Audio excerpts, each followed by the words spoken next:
Hi, welcome back to my channel. This is Radhika. ఈరోజు మన వీడియోలో చిక్కుడుకాయ కర్రీ ఎలా చేయాలో చూపించబోతున్నానండి, సింపుల్గా ఈజీగా. దానికంటే ముందు మన ఛానల్కి ఎవరైనా కొత్తగా వచ్చుంటే సబ్స్క్రైబ్ చేసుకోండి అండ్ పక్కనే ఉన్న బెల్ ఐకాన్ అయితే నొక్కేసేయండి. సో లేట్ లేకుండా వీడియో అయితే స్టార్ట్ చేసేస్తున్నానండి. ముందుగా చిక్కుడుకాయని ఇలా గిల్లుకొని పెట్టుకోవాలండి. లోపల పురుగులు ఉన్నాయో లేవో చూసుకొని చిన్న చిన్న సైజులో గిల్లుకొని పెట్టుకొని ఉడకడానికి పెట్టేసేయాలి. చిక్కుడుకాయ అనేది మనకి 90% ఉడికిపోవాలి. అప్పుడు స్టవ్ బంద్ చేసుకొని సైడ్కి పెట్టేసుకోవాలి. ఇప్పుడు స్టవ్ మీద మరొక గిన్నె పెట్టుకొని బాగా హీట్ అయిన తర్వాత దాంట్లోకి కర్రీకి సరిపడంత ఆయిల్ వేసుకోవాలి. ఆయిల్ కూడా బాగా హీట్ అయిన తర్వాత జీలకర్ర ఆవాలు వేసుకొని కొంచెం సేపు ఫ్రై చేసుకోవాలి. అవి కూడా బాగా ఫ్రై అయిన తర్వాత చిన్నగా కట్ చేసి పెట్టుకున్న 2 ఆనియన్స్ని వేసుకొని గోల్డెన్ కలర్ వచ్చే వరకు ఫ్రై చేసుకోవాలి. ఇక్కడ మనకి ఈ కర్రీలోకి చిక్కుడుకాయ అనేది మనం ముందే వేసేసుకుంటామండి. సో దానికోసం మనం ఉల్లిపాయలు అనేది ఎక్కువసేపు ఫ్రై అవ్వనక్కర్లేదు.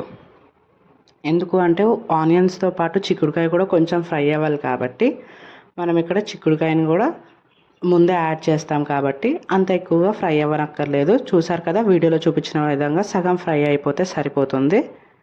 ఇప్పుడు ఏవైతే ఉడకబెట్టి సైడ్కి పెట్టుకున్నాం కదా, ఆ చిక్కుడుకాయ కూడా వేసుకొని బాగా ఫ్రై అయ్యే వరకు కలుపుకోవాలి.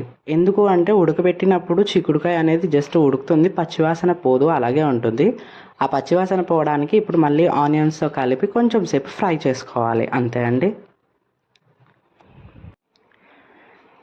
దీన్నైతే మా సైడ్ మేము చిక్కుడుకాయ అని అంటామండి. మీ సైడ్ ఏమంటారో కమెంట్ సెక్షన్లో చెప్పేసేయండి.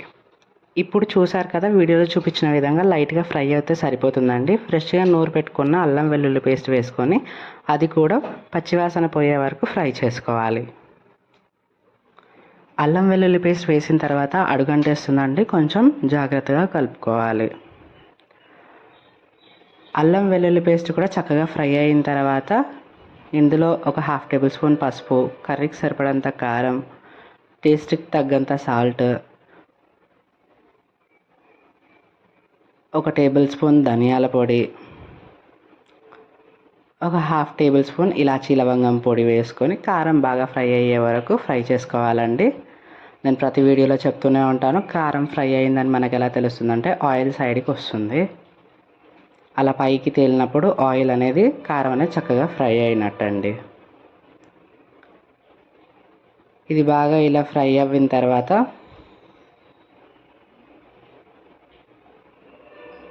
దీంట్లోకి చిన్నగా కట్ చేసి పెట్టుకున్న టమాటో పీసెస్ని వేసుకోవాలండి. ఇవి కూడా టమాటో పీసెస్ కూడా మెత్తబడే వరకు ఫ్రై చేసుకోవాలి చక్కగా.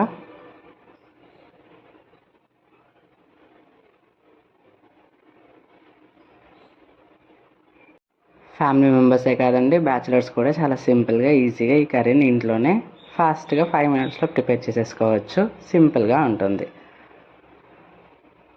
ఇప్పుడు దీంట్లోకి ఇలా ఫ్రై అయిన తర్వాత టమాటో ముక్కలు కూడా తగినంత వాటర్ యాడ్ చేసుకొని ఒక్కసారి ఉడికొచ్చే వరకు ఉడకనిచ్చుకుంటే సరిపోతుందండి. మనకి ఎంతో టేస్టీ అయిన చిక్కుడుకాయ చాలా సింపుల్ వేలో రెడీ అయిపోతుంది.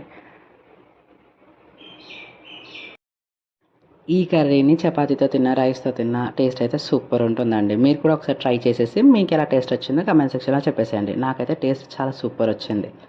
అంతే అండి, ఈ వీడియో అయితే ఇక్కడితో ఎండ్ చేసేస్తున్నా. నా వీడియో మీకు నచ్చినట్టయితే లైక్ చేసుకోండి, షేర్ చేసుకోండి, సబ్స్క్రైబ్ చేసుకోండి and don't forget to press the bell icon for more updates. Until then take care, bye, thank you.